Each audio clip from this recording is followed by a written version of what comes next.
Me encanta la visita que tenemos hoy. Me encanta recibir a Henry en este sillón, que ya hace bastante que nos veíamos, ¿eh? ¿Sí, no? Hace bastante que no nos... abandonado. Sí, vos me tenés abandonada. Yo estoy acá. Sos vos el que tiene que... Sos vos el que tiene que salir de su lugar lindo y venirse a la ciudad. Cuesta a veces. Me imagino que sí. Cuesta, sí. Lo conversábamos con Hernán. Sí. Es un lugar que uno se va acostumbrando, ¿viste? A la tranquilidad, totalmente, a la armonía. Y venir a Montevideo, que ha estado bastante caótico. No cuesta. Ruido. O sea, no ruido. Estoy aprendiendo a hablar pájaro. Bueno, está genial. Estoy identificando todo tipo de pajaritos. ¿Viste? Y qué cantidad de pájaros que hay, ¿verdad? Impresionante, sí. Es impresionante. Maravilloso. Bueno, estamos acercándonos a una fecha que celebramos la Navidad, ¿no? Supuestamente la Navidad es porque nace Jesús, ¿no? Se supone. Jesús el Cristo. Se supone. Sí. El tema es de dónde salen esos datos, ¿no? Porque como todo, Jesús, los temas relacionados a Jesús tienen una discusión detrás, ¿no? Una discusión histórica por un lado, contrapuesta con la visión o la versión más religiosa, ¿no? Entonces, ahí es donde empezamos con los conflictos. ¿Conflictos? Digo, me refiero a datos históricos, ¿no? Sí. Y muchas personas dicen, bueno, pero los datos están en la Biblia. Y bueno, en realidad sí y no, primero que nada. Y segundo, que la Biblia tampoco es, para muchos historiadores sobre todo, no es una prueba histórica de datos reales, ¿no? De hecho, ¿cómo se formó la Biblia? La Biblia se formó en dos versiones, el Antiguo Testamento y el Nuevo Testamento. El Antiguo Testamento se formó en el 70 a.C., cuando invitaron el emperador Ptolomeo a 70 sabios, más de 70 sabios judíos, a la biblioteca de Alejandría, a que contaran toda la historia para reunirla y escribirla, y ahí fue cuando se formó el Antiguo Testamento. Pero el Nuevo Testamento es mucho más discutido, mucho más variado. De hecho, el único registro histórico de alguno de los evangelios es un fragmento del Evangelio de Juan, datado en el 130 después de Cristo, ¿no? Recordemos que ninguno de los evangelios está escrito en forma directa, ¿no? Nada, por supuesto. Todos cuentan su historia, todos cuentan su historia. De hecho, el Evangelio de Mateo se supone que es el más cercano porque él era un discípulo de Jesús directo. Los demás ni siquiera eran discípulos de Jesús. Entonces eran historias recogidas de historias, ¿no? Claro. Entonces, en la segunda mitad del siglo I ya habían diferentes versiones de las historias de Jesús, ¿no? Entonces, y muchas de ellas contrapuestas, que se habían diseminado por todo el Mediterráneo. Y empieza a escribirse la Biblia por orden de Constantino, en realidad, ¿no? Constantino, que tenía dos escribas. Los escribas eran aquellos que, recordemos que era una época en donde pocos escribían. Sí, pocos sabían escribir, tal cual. Exacto. Y esos escribas lo que hacían era recoger esas historias y escribirlas. Y tenía dos asesores, Lactancio y Eusebio de Cesarea, que eran, inclusive entre ellos, opuestos en su visión sobre Jesús. Lactancio sí veía a Jesús como un ser hijo de Dios, y Eusebio de Cesarea en realidad lo veía como una serie de historias que para él eran más leyendas populares, ¿no? Entonces, entre ellos dos empezaron a escribir algunos párrafos de lo que hoy conocemos como la Biblia. Y recordemos una cosa, en esa época, en la época de los escribas, era muy común la traspolación, ¿sí? Y la interpolación. La interpolación significaba que un escriba recibía una historia, la escribía, pero estaba bien visto que no escribiera solo lo que recibía. Claro, que le pusiera su condimento. Que le agregara algo, ¿no? Que le agregamos algo. Y ese tipo de interpolación era tan común que pasaba de uno a otro, de uno a otro.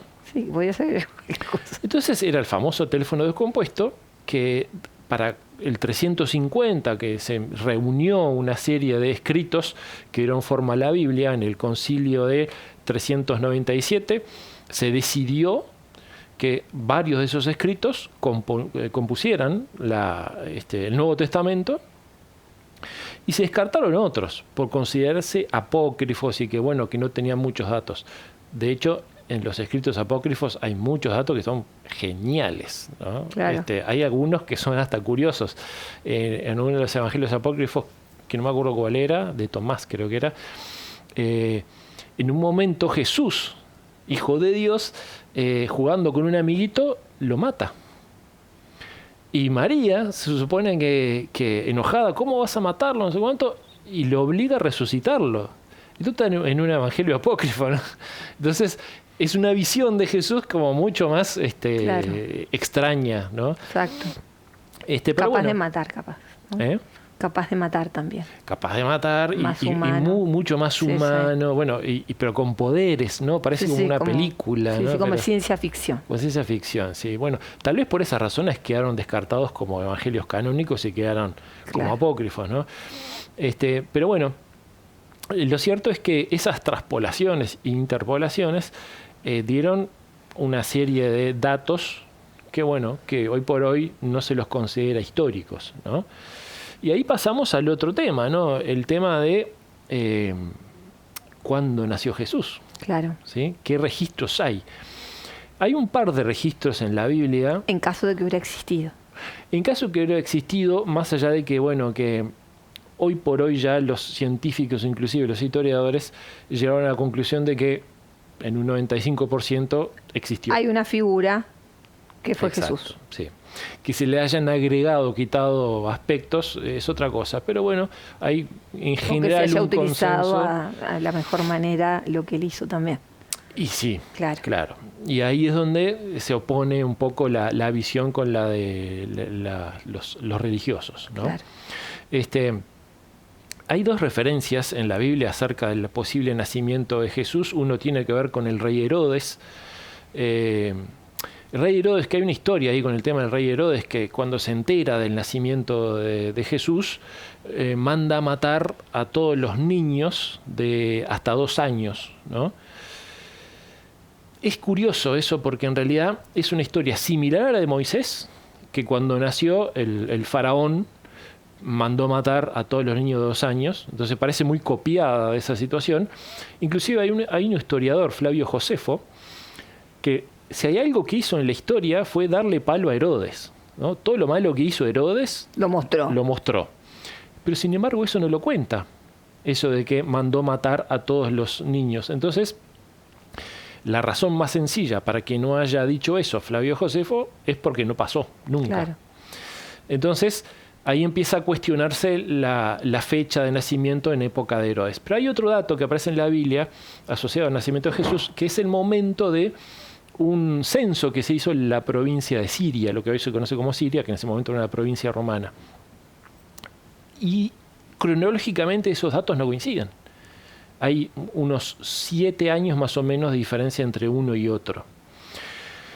Hoy por hoy hay un consenso al respecto, pero sin embargo, en el 354, el Papa Liberio decidió que Jesús había nacido el 25 de diciembre y del año 0, que nosotros hoy conocemos como Sí, sí. el momento de nacimiento, ¿no?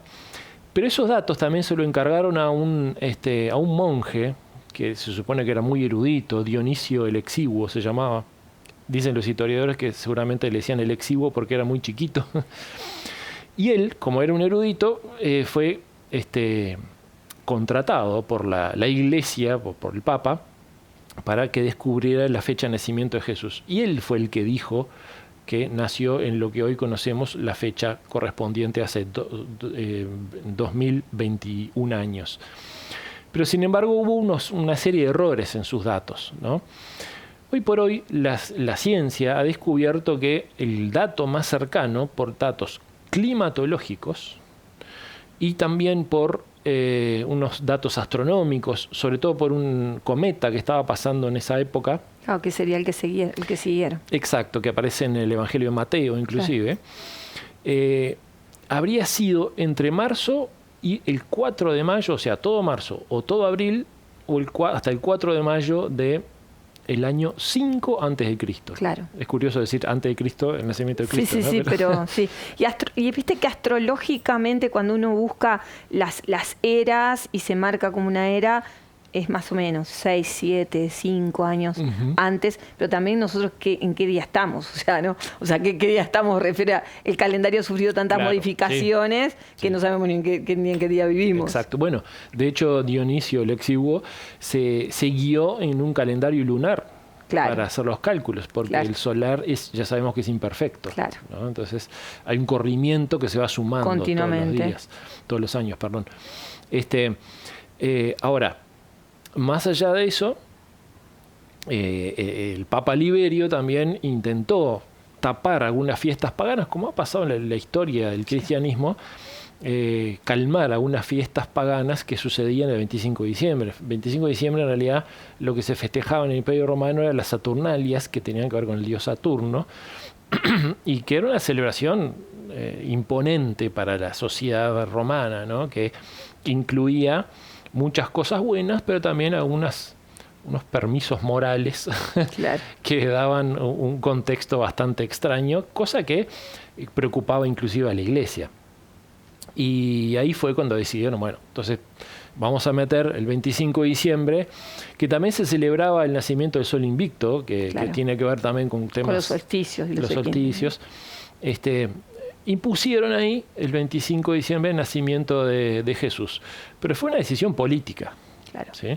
Entonces, hoy por hoy nosotros festejamos el 25 de diciembre por una tradición cristiana. ¿Sí? Y de hecho no se ha modificado, más allá de los datos históricos, no se ha modificado la fecha actual, porque bueno, se tomó como referencia aquel estudio de Dionisio, y bueno, implicaría mucho problema cambiar. Si no lo estaríamos celebrando, no, si no también lo estaríamos celebrando, si fuera por lo otro, casi el 21 de diciembre, porque ya con con lo que ha variado, estamos el Capricornio entra el 2021 aproximadamente. Sí. O sea que estaríamos cambiando. Sí. Yo creo que era de Piscis, Jesús, yo me quedo con esa idea. Bueno, hay muchos historiadores que hablan de eso, por eso el simbolismo también del pez. Por eso, yo me quedo con que es de Piscis. Sí. Totalmente. Entonces debería ser antes de... Febrero, marzo. Los primeros días de marzo me quedo con eso. Sí. Bueno, hay un grupo de contacto que es conocido mundialmente, el Grupo Rama, Grupo de Contacto, supuesto Grupo de Contacto Extraterrestre, fundado por Sixto Paz, que ellos, según las informaciones extraterrestres, habrían nacido el 19 de diciembre. 19 de marzo. De marzo. Sí. Sí, anda ahí. Entonces ahí coincidiría. Anda ahí. Con que sea bueno, así. me hacen así. Un placer tenerte. Bueno, gracias. Un gusto. Gracias por estar acá. Volveremos. Felicidades para estos días. Igualmente. Muy lindo año. Gracias, sí. Que a Géminis le viene muy bien. Estoy deseando, no sé. Después yo también. Lo que sea. Va a ser, así será. Ahí lo está. construimos nosotros. Exactamente. Gracias, Henry, como siempre. Merece.